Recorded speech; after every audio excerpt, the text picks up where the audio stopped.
हम अध्ययन कर रहे हैं भारत के एक ऐसे कलाकार के बारे में जिन्होंने भारतीय जीवन शैली, प्राकृतिक दृश्यों, उत्सवों और नाटकों, गीतों तथा खेल के रूप में रंग आदि के प्रति उनका आकर्षण बढ़ा और एक ऐसे कलाकार के रूप में निकल के आए जिन्होंने भारतीय जीवन शैली को अपने चित्रों में स्थान दिया।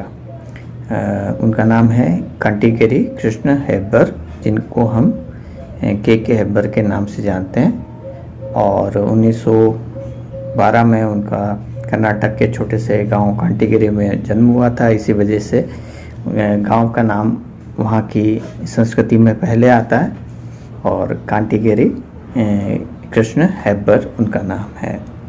हमने उनके जीवन के विभिन्न पहलुओं पे बात की और उनके बारे में जाना।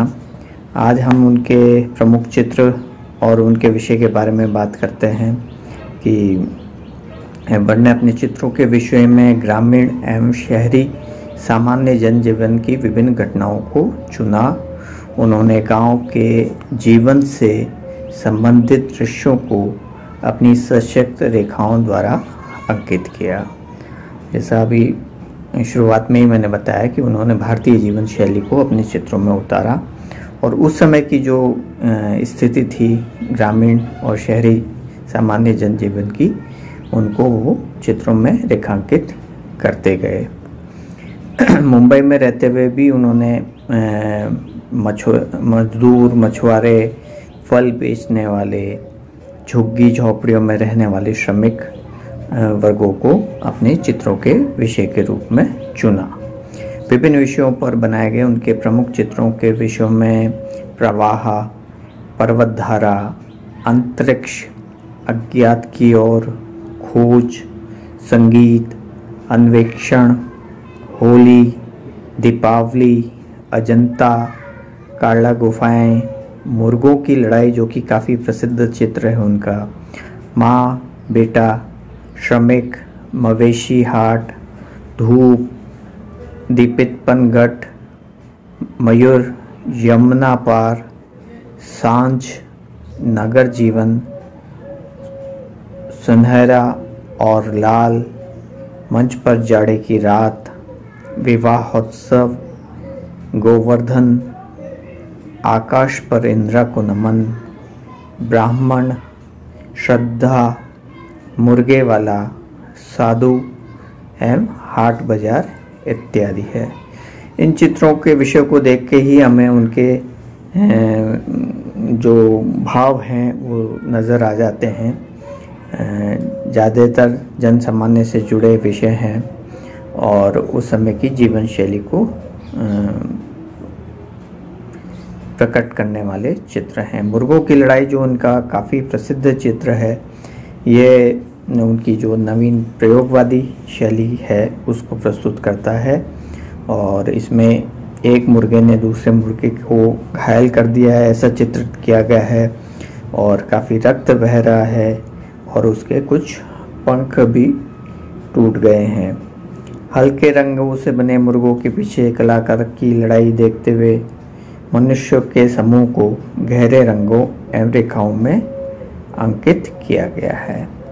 यह चित्र अगर हम विषय खाली आकारों की दृष्टि से देखें तो एक मुर्गों की लड़ाई जो कि एक खेल के रूप में भी जाना जाता था और अभी भी कई क्षेत्रों में जाना जाता है, तो इसको एक मुहावरे के रूप में भी प्रयोग करते हैं मुर्गों की लड़ाई, कि जहाँ पर किन्हीं दो पक्षों को लड़ाकर जो दर्शक है वो आनंद लेते हैं।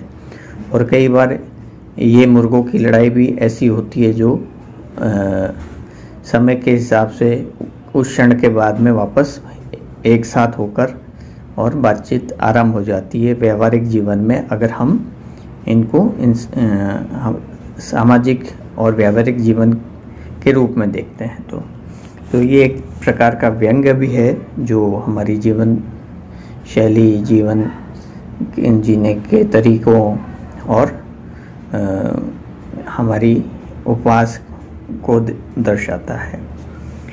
उनको बहुत सारे सम्मानों और पुरस्कारों से भी नवाजा गया और उसमें हैबर को जो प्रत्येक स्तर पर कला कौशल और प्रतिभा को उनको सम्मानित किया गया। 1941 में ललित कला अकादमी की तरफ से उनको स्वर्ण पदक मिला उनकी कलाकृति पे और 1947 में मुंबई आर्ट सोसाइटी से भी उनको स्वर्ण पदक प्राप्त हुआ।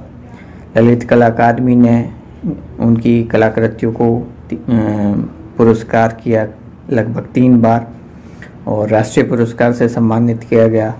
भारत सरकार ने 1961 में उन्हें पद्मश्री और 1979 में पद्म भूषण से सम्मानित किया गया। इसके अतिरिक्त उनको महाराष्ट्र गौरव पुरस्कार 1990 तथा सोवियत लैंड नेहरू पुरस्कार से भी सम्मानित किया गया है। वे Artist Centre Mumbai, Lalit Kala Akademi, Karnataka Art Society, Karnataka Art Society of India Mumbai, Bombay Art Society Mumbai, Lalit Kala Akademi नई दिल्ली के अध्यक्ष पद पर भी आसीन रहे और उनके चित्रों को देश विदेश के अनेक प्रदर्शनियों में आयोजन किया गया उनके चित्रों का और उनके प्रतिष्ठित संग्रह में उनके चित्र भी हैं। भारत के पोषक श्री हैबर का देहावसान 26 मार्च सन 1996 में मुंबई में हुआ। तो अगर हम इनके जीवन के बारे में और इनके कलात्मक जीवन के बारे में अगर हम बात करें वापस उन्हें एक बार समग्र रूप से, तो इनका जो जीवन है वो जगत की सामान्य प्रारंभिक धारणाओं मान्यताओं को पुष्ट करता है और रंगों के संयोजन के साथ साथ तुलिका संचालन की गति इनके चित्रों की मुख्यतः रही है। मुर्गों की लड़ाई जो चित्र है उसमें जो द्रुत रेखांकन है और उनके चेहरे के मुर्गों के चेहरे के हाव भाव और पृष्ठभूमि में दर्शकों के जो हाव भाव हैं वे बड़े ही उत्तेजना से परिपूर्ण हैं और चित्र में जनसामान्य की संवेदनाएं सहज रूप से अभिव्यक्त हुई हैं।